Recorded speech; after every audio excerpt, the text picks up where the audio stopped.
इस वीडियो में हम देखेंगे यूडाइज प्लस 2024-25 से संबंधित महत्वपूर्ण जानकारी। किसी भी छात्र को आप टीसी जारी कैसे करेंगे, टीसी जारी करके छात्र को ड्रॉप बॉक्स में कैसे भेजेंगे, छात्र को ड्रॉप आउट कैसे करेंगे। तो इस कार्य के लिए सर्वप्रथम आपको सर्च करना होगा ब्राउज़र पर यूडाइज प्लस। जैसे आप सर्च करते हैं तो यहाँ आपको कुछ ऑप्शंस ओपन होते हैं। अब यहाँ हम देख रहे हैं स्टूडेंट मॉड्यूल। स्टूडेंट मॉड्यूल पर आप कार्य करना चाहते हैं तो आपको स्टूडेंट मॉड्यूल क्लिक करना होगा। जैसे आप यूडाइज प्लस सर्च करते हैं या ऑप्शंस उपलब्ध होते हैं, यहाँ पर स्टूडेंट मॉड्यूल को क्लिक करेंगे। जैसे ही क्लिक करते हैं यहाँ स्टेट सेलेक्ट करने के लिए ऑप्शन उपलब्ध हो जाता है। तो आप भारत के जिस स्टेट से हैं उस स्टेट को सिलेक्ट कर लें। जैसे ही सिलेक्ट करते हैं तो यहाँ गो क्लिक करना होता है।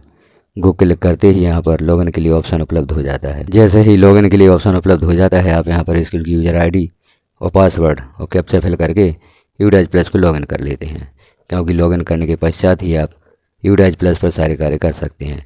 तो ऊपर स्कूल की यूज़र आईडी लिखें जो कि स्कूल का डाइस कोड होता है, और यहाँ पर पासवर्ड एंटर पासवर्ड में पासवर्ड लिख दें, कैप्चा फिल करके लॉगिन पर क्लिक कर दें।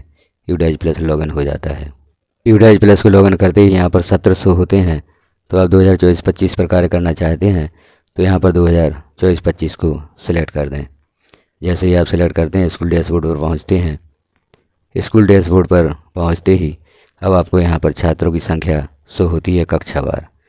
अब हम देखते हैं छात्र को टीसी इशू कैसे करें।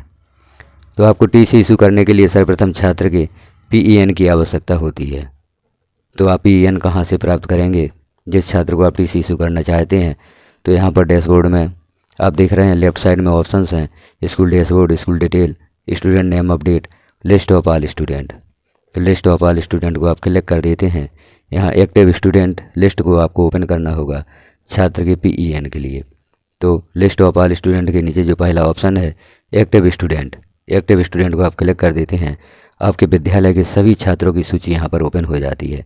अब आप देख रहे हैं यहाँ पर छात्र का नाम है, स्टूडेंट पेन है, क्लास है, पेरेंट डिटेल है, एडिशनल डिटेल है, CWSN डिटेल है और एंट्री स्टेटस है।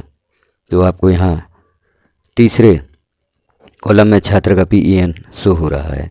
अब आप जिस छात्र को टीसी इशू करना चाहते हैं उस छात्र का यहाँ पर पीईएन आप कॉपी कर लेते हैं। पीईएन को कॉपी करेंगे और अब हम पीईएन को कॉपी करने के पश्चात जाना होता है हमें ट्रांसफ़र सर्टिफिकेट मॉड्यूल में। अब यहाँ पर हम देख रहे हैं जो लेफ़्ट साइड में आपको ऑप्शंस दिखाई दे रहे हैं, यहाँ पर ऑप्शन शो नहीं हो रहा है। तो इसके लिए आपको लिस्ट ऑफ ऑल स्टूडेंट को फिर से क्लिक करना होगा। तो जो ऑप्शन ओपन हुए थे हाइड हो जाते हैं और नीचे ट्रांसफ़र सर्टिफिकेट मॉड्यूल ओपन हो जाता है। तो ट्रांसफ़र सर्टिफिकेट मॉड्यूल पर हम क्लिक कर देंगे। इस ऑप्शन को आपको क्लिक करना होगा। आप ट्रांसफ़र सर्टिफिकेट मॉड्यूल पर पहुंच जाते हैं।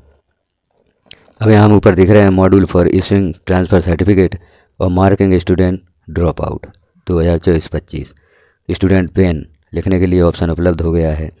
यहाँ पर स्टूडेंट का पेन आप लिख भी सकते हैं या कॉपी कर सकते हैं। तो यहाँ पर हम जो हमने कॉपी किया था स्टूडेंट का पेन यहाँ पर पेस्ट कर देते हैं, या आप यहाँ पर लिखना चाहते हैं तो स्टूडेंट का पीईएन लिख भी सकते हैं। तो स्टूडेंट का पीईएन लिखकर गो पर क्लिक कर देते हैं। तो यहाँ छात्र की जानकारी ओपन हो जाती है। जैसे ही छात्र की जानकारी ओपन होती है, अब यहाँ पर नीचे हमें ऑप्शंस हो रहे हैं left school already with TC या मार्क ड्रॉप आउट। तो आप यहाँ पर left school already with TC इस पर क्लिक करते हैं। तो यहाँ पर ऑप्शन उपलब्ध हो जाता है कन्फर्म करने के लिए। छात्र का नाम है, छात्र के नाम का मिलान कर लें क्या इसी छात्र को आप टीसी इशू करना चाहते हैं। कन्फर्म पर क्लिक कर दें। इस छात्र को टीसी इशू हो जाती है। छात्र आपके स्कूल के ड्रॉप बॉक्स में पहुंच जाता है। दूसरा ऑप्शन हम देख लेते हैं, मार्क ड्रॉप आउट करना चाहते हैं तो इसे क्लिक करें। तो यहाँ पर are you sure to initiate the drop out process. अब मैसेज जो शो हुआ है इसे भी हम रीड कर लेते हैं। This facility will remove the student from your school and send the record to the drop box, making them eligible for import by any other school. यदि आप छात्र को ड्रॉप आउट करते हैं तो यह छात्र आपके स्कूल के ड्रॉप बॉक्स में पहुंच जाता है और यह किसी भी विद्यालय द्वारा इंपोर्ट करने हेतु एलिजिबल हो जाता है। यहाँ पर आप कन्फर्म पर क्लिक कर देंगे तो यह छात्र आपके विद्यालय से बाहर हो जाएगा, ड्रॉप बॉक्स में पहुँच जाएगा अब कोई भी विद्यालय इस छात्र को इंपोर्ट कर सकता है, और जब किसी विद्यालय द्वारा इस छात्र को इंपोर्ट कर लिया जाएगा तो यह छात्र हमारे विद्यालय के ड्रॉप बॉक्स से बाहर हो जाएगा। जब तक इस छात्र को किसी विद्यालय द्वारा इंपोर्ट नहीं किया जाएगा तो यह छात्र हमारे विद्यालय के ड्रॉप बॉक्स में ही रहेगा। तो यह छात्र ड्रॉप बॉक्स में पहुंच जाता है। अब आप देख रहे हैं कि यह छात्र ड्रॉप बॉक्स में है और किसी विद्यालय द्वारा इंपोर्ट नहीं किया गया है। जैसे हम देख लेते हैं, ड्रॉप बॉक्स की भी सूची देख लेते हैं। List of all student, drop box student पर क्लिक करते हैं तो छात्र को हम देख लेते हैं कि ड्रॉप बॉक्स में है। यदि यह छात्र ड्रॉप बॉक्स में शो हो रहा है तो अब हम पता लगाएं कि यह छात्र किस विद्यालय में एडमिशन लेने गया है, तो उस विद्यालय से संपर्क करें और इस छात्र को उस विद्यालय में इंपोर्ट करवा दें।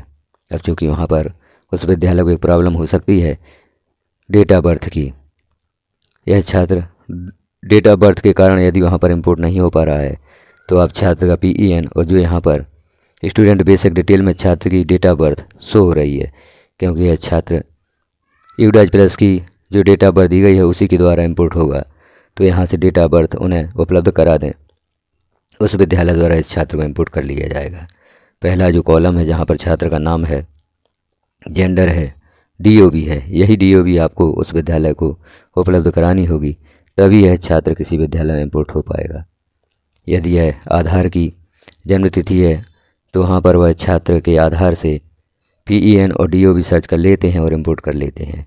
और यदि यह जन्मतिथि आपके ना स्कूल रिकॉर्ड की है ना आधार की है तो आपको उस विद्यालय को यह DOB और PEN उपलब्ध कराना होगा, तभी वह छात्र को इंपोर्ट कर पाएंगे। तो इस प्रकार से हम छात्र को TC इशू कर सकते हैं, अपने विद्यालय से बाहर कर सकते हैं। तो जानकारी कैसी लगी आपको कमेंट में अवश्य बताएं। चैनल पर पहली बार है तो चैनल को सब्सक्राइब कर लें, चैनल पर विजिट अवश्य करें, क्योंकि इस चैनल पर UDAS+ से संबंधित सभी समस्याओं का समाधान पब्लिश किया गया है। वीडियो को लास्ट तक देखने के लिए आपका धन्यवाद।